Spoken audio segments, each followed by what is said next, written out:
Je cède maintenant la parole au député de Jean Talon.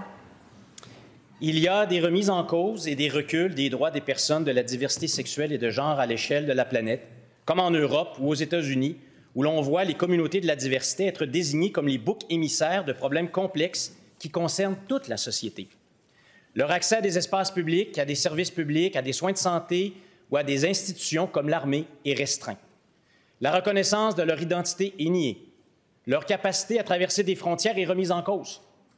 La situation est préoccupante et le contexte actuel met en lumière l'importance de la Journée internationale contre l'homophobie et la transphobie, une initiative de la Fondation Émergence en 2003.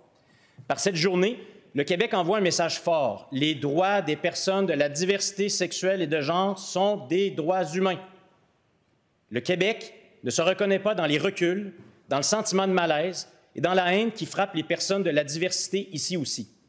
Ce n'est pas dans les valeurs inhérentes de la nation québécoise. Rappelons que le Québec a instauré l'union civile en 2002 parce que le Canada ne reconnaissait pas le mariage entre conjoints de même sexe et parce qu'au Québec, on est une société ouverte et qu'on croit qu'il est possible d'aimer qui l'on veut.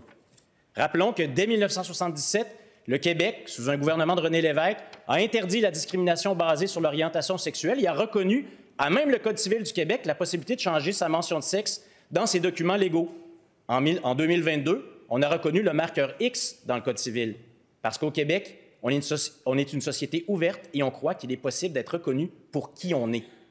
Il reste évidemment du travail à faire afin d'atteindre l'égalité pour les minorités sexuelles et de genre. La campagne de cette 23e édition de la Journée contre l'homophobie et la transphobie porte sur les alliés. Célébrons ces alliés partout au Québec. Et soyons clairs, le Québec a été, est et sera un indéfectible allié des personnes de la diversité sexuelle et de genre. Nous réaffirmons ensemble aujourd'hui notre soutien à leur pleine participation à la société et à la vie publique québécoise. Merci.